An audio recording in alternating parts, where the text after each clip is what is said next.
La luz que rompe las cadenas. El viento sopló débilmente esa tarde, como si llevara un suspiro de algo que estaba por llegar. María estaba sentada junto a la ventana, con los dedos agarrados al papel amarillento que había guardado durante años, una carta llena de palabras amargas, escritas por manos que alguna vez deberían haberla protegido.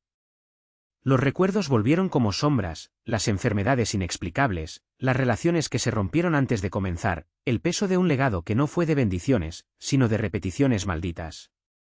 Cerró los ojos y, por primera vez, no oró con miedo.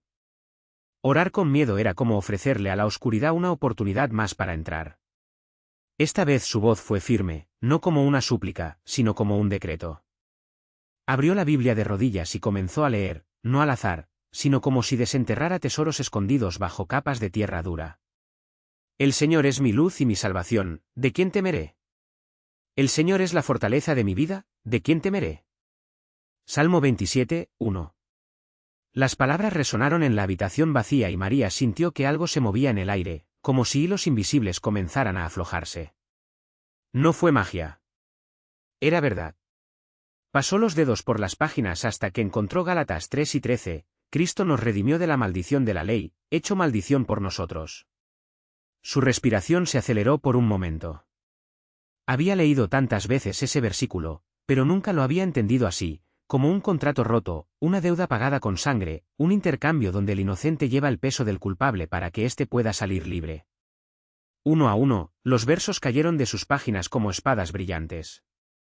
Ningún arma forjada contra ti prosperará, Isaías 54, 17, y vio, en espíritu, las flechas ardiendo antes de que la golpearan. Dios no es hombre para mentir, ni hijo de hombre para arrepentirse. Ha prometido, no lo cumplirá. Números 11 y 19, y las promesas que le habían robado comenzaron a brillar nuevamente, como monedas perdidas encontradas en el barro.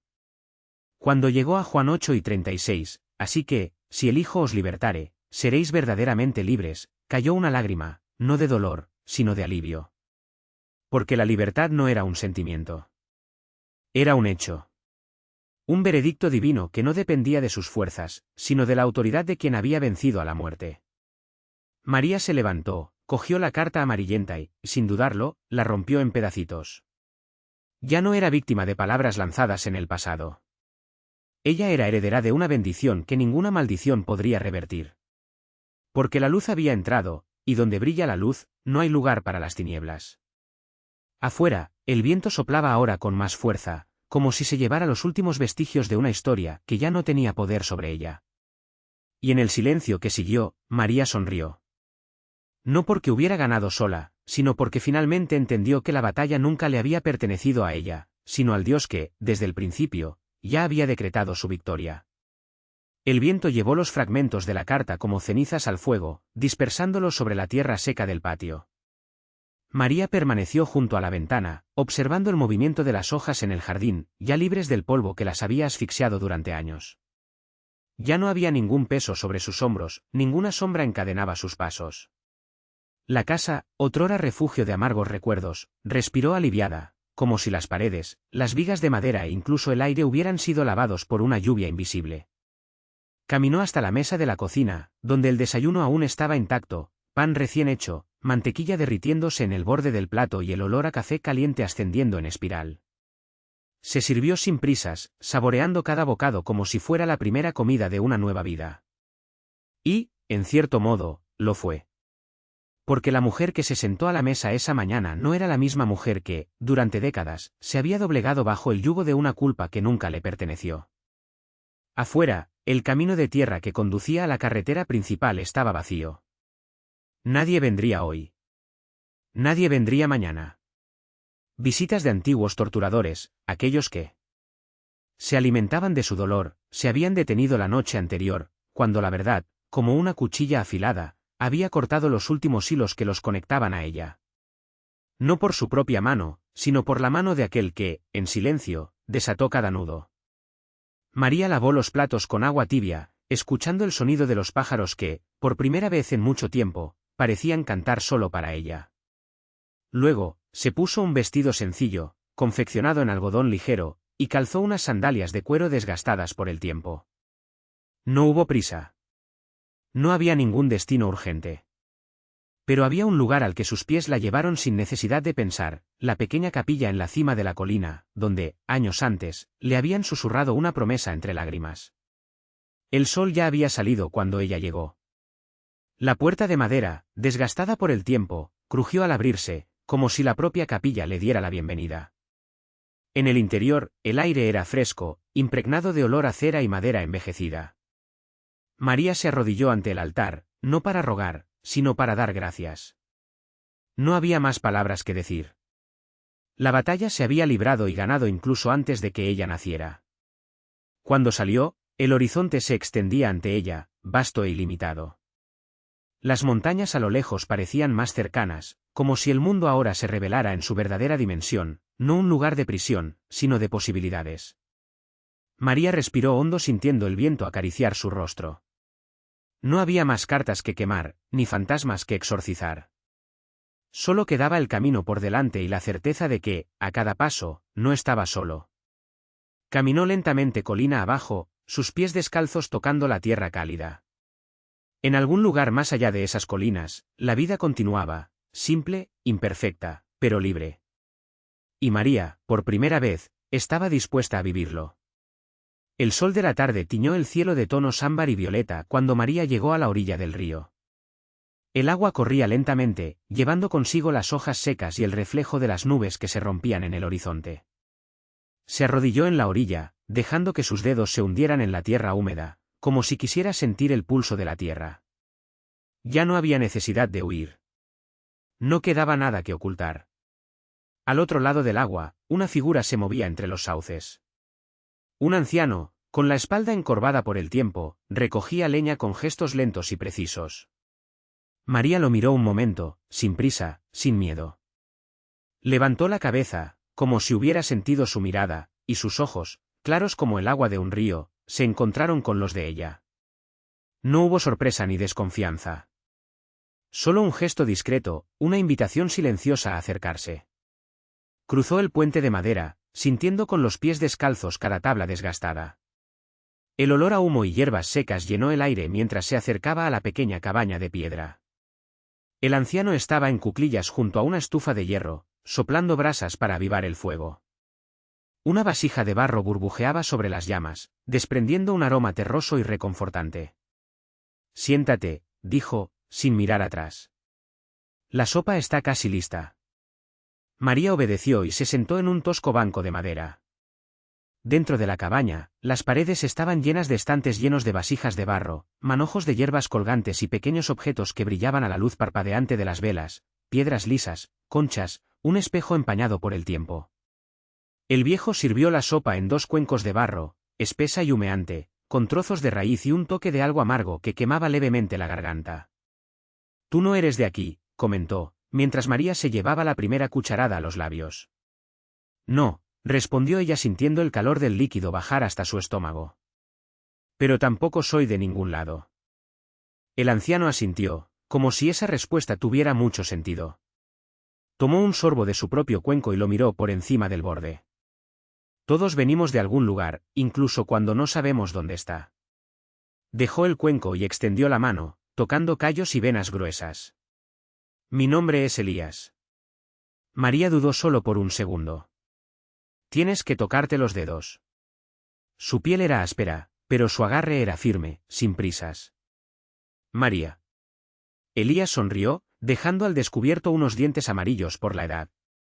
«María», repitió, como si probara el nombre. «Un nombre que conlleva muchas historias». Ella no respondió. No era necesario.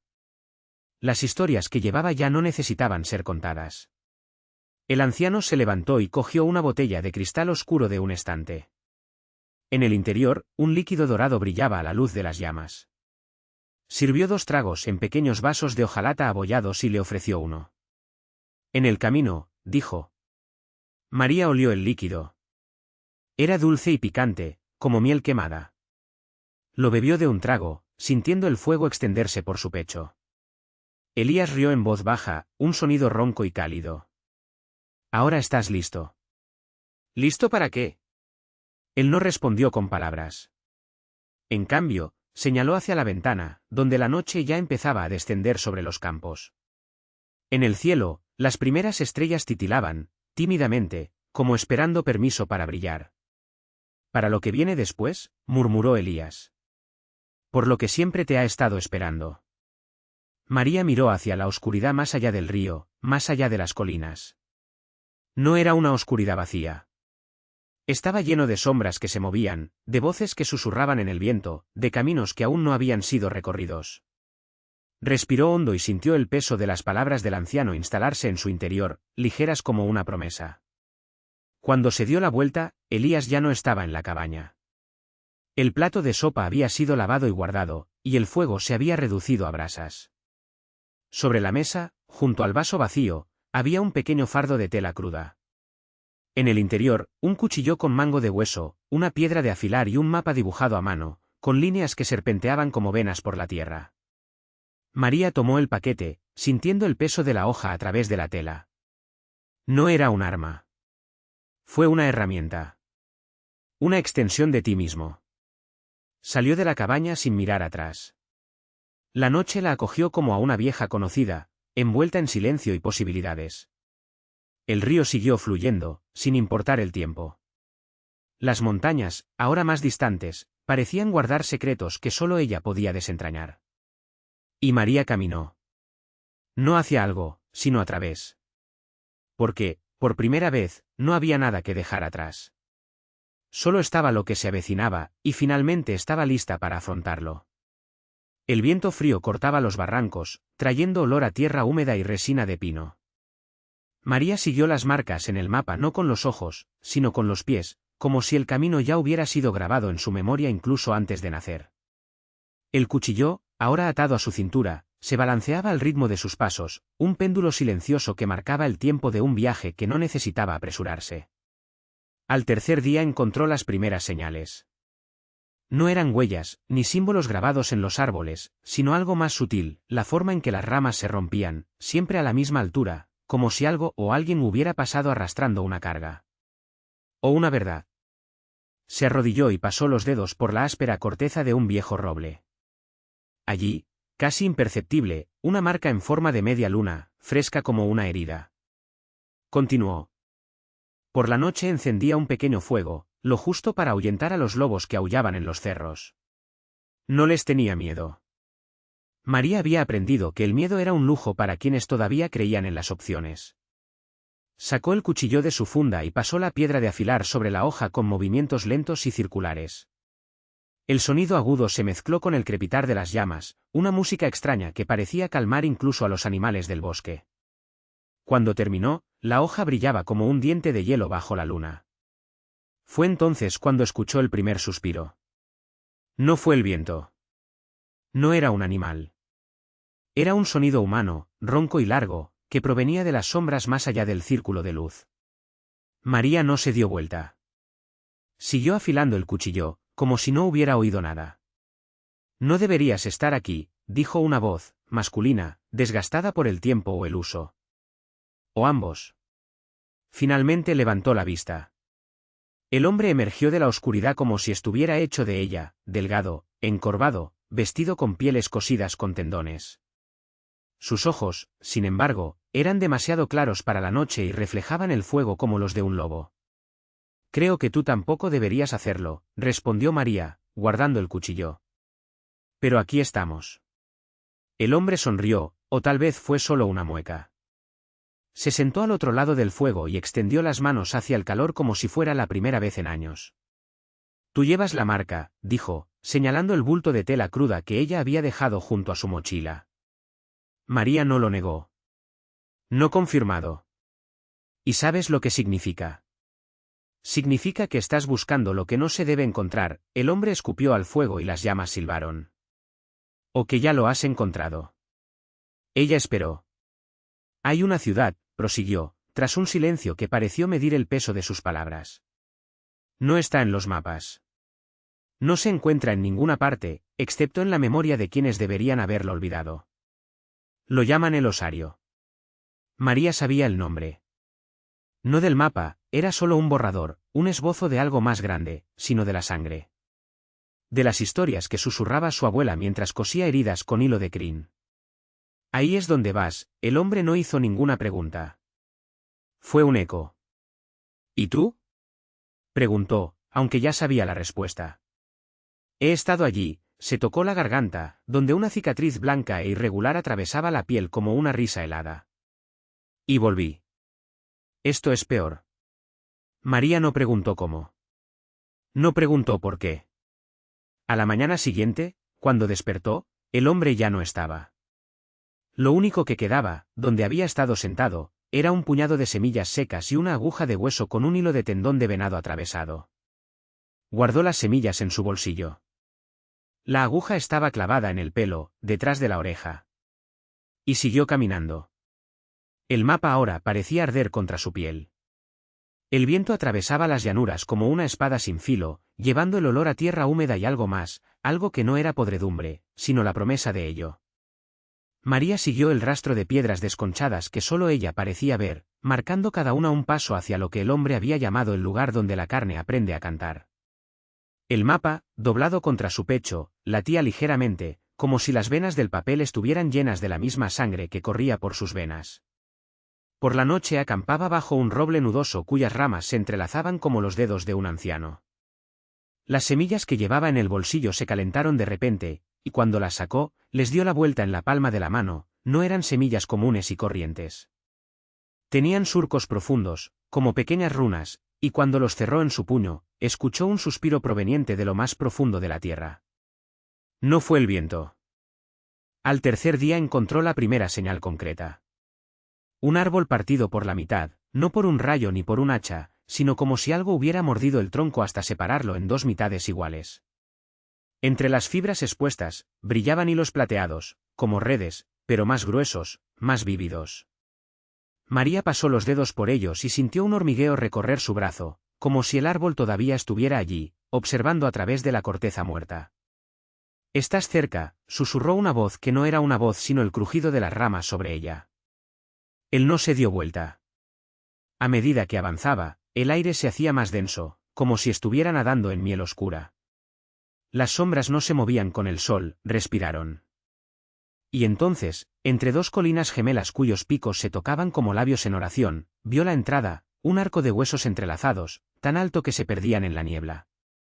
No eran humanos. O no solo humanos. Había costillas de animales que nunca existieron, vértebras con demasiadas articulaciones, cráneos con demasiadas cuencas oculares vacías. María no lo dudó. En el interior, el suelo era tan blando como carne viva. Lo pisó y sintió que el suelo cedía levemente, como si caminara sobre un pulmón. Las paredes, si eran paredes, estaban hechas de una sustancia húmeda y translúcida, incluso. Atravesado por venas luminosas que pulsaban a un ritmo lento e hipnótico. En el centro de la cámara, una figura esperaba. No era un hombre. No era una mujer. Era algo que había elegido tener brazos, piernas, cara, pero su piel brillaba como aceite sobre agua, y cuando sonreía, sus dientes eran agujas de hueso, como las que María llevaba en el pelo.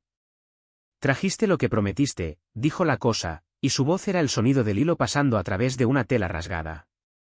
María abrió la mano. Las semillas habían brotado durante el paseo, ahora, pequeñas raíces blancas se retorcían como gusanos entre sus dedos. «No prometí nada», respondió ella. La criatura se rió y el sonido hizo que las venas de las paredes se contrajeran. «Toda sangre es una promesa», dijo. «Especialmente el tuyo». Y entonces María entendió por qué el hombre había regresado con la cicatriz en la garganta. No fue para detenerla. Fue para advertirle que una vez dentro, no habría vuelta atrás, porque el lugar no la dejaría salir. Y aún peor. Ella no querría hacerlo. La criatura extendió un brazo demasiado largo, con los dedos estirándose como hilos de una red húmeda, y tocó la frente de María. El contacto ardió, no como fuego, sino como hielo derritiéndose dentro de su cráneo. Luego vio lo que había más allá de las paredes palpitantes, una gran sala, donde otras como ella, mujeres con ojos huecos y bocas cosidas con hilo nervioso, bailaban en círculos alrededor de algo que no era un árbol, ni una columna, ni una criatura, sino las tres a la vez. Su tronco estaba hecho de huesos soldados, sus ramas crecían en espiral como cuernos de carnero, y de las fisuras entre ellas rezumaba un líquido espeso y negro que goteaba al suelo y se convertía en manos. Manos que arrastraron, que se juntaron, que formaron nuevos cuerpos con cada gota. «Has estado aquí antes», susurró la criatura, y su lengua, cuando se movía, era una aguja de hueso idéntica a la que María llevaba en el pelo. «En el vientre de tu madre, cuando comió las flores equivocadas. En el sueño que tuviste cuando tenías 7 años, cuando te despertaste con la boca llena de tierra. En la fiebre que te dejó sin hablar durante 3 días, solo riendo. Siempre ha estado aquí. Simplemente no sabía el nombre». María tragó con fuerza. Las raíces en su mano se retorcieron, hundiéndose en su piel. Ella no sintió ningún dolor. Sintió reconocimiento, como si esas cosas blancas y ciegas siempre hubieran sido parte de ella, como si fueran sus propios nervios creciendo fuera de su cuerpo. «¿Y qué quieres de mí?», preguntó, aunque ya lo sabía. La criatura volvió a sonreír, y esta vez sus dientes no eran solo agujas, eran llaves. «Lo que siempre quisimos. Que plantes». Con un gesto, las paredes del pasillo se abrieron como cortinas de carne. Afuera, el salón se extendía hasta donde alcanzaba la vista, y en el centro, lo que no era un árbol esperaba, con sus ramas moviéndose a modo de invitación. Las bailarinas se detuvieron. Sus ojos, antes vacíos, ahora brillaban con un líquido plateado, como el mercurio. Una de ellas se acercó, extendió la mano y se abrió el vientre con los dedos. En su interior no había órganos, solo tierra húmeda y semillas negras, idénticas a las que llevaba María. «Eres el último», dijo la criatura, y su voz ahora era un coro, como si miles de bocas susurraran al mismo tiempo. «El último al que hay que invitar. Los demás ya conocen el camino de regreso». María se miró las manos. Las raíces se habían enroscado alrededor de sus muñecas, subiendo por sus brazos como venas nuevas. Ya no tenía elección, nunca la tuvo. Pero, por extraño que parezca, eso no la asustó. Al contrario, por primera vez en años, se sintió ligera, como si algo que siempre la había estado arrastrando hacia abajo finalmente hubiera sido cortado. Con pasos que ya no eran del todo suyos, caminó hacia aquello que no era un árbol. Las bailarinas se alejaron formando un círculo. El suelo bajo sus pies era suave y húmedo, como si estuviera respirando. «Plante», dijeron todos al mismo tiempo. María abrió la boca. Y esta vez, lo que salió no fue un grito. Fue un sí.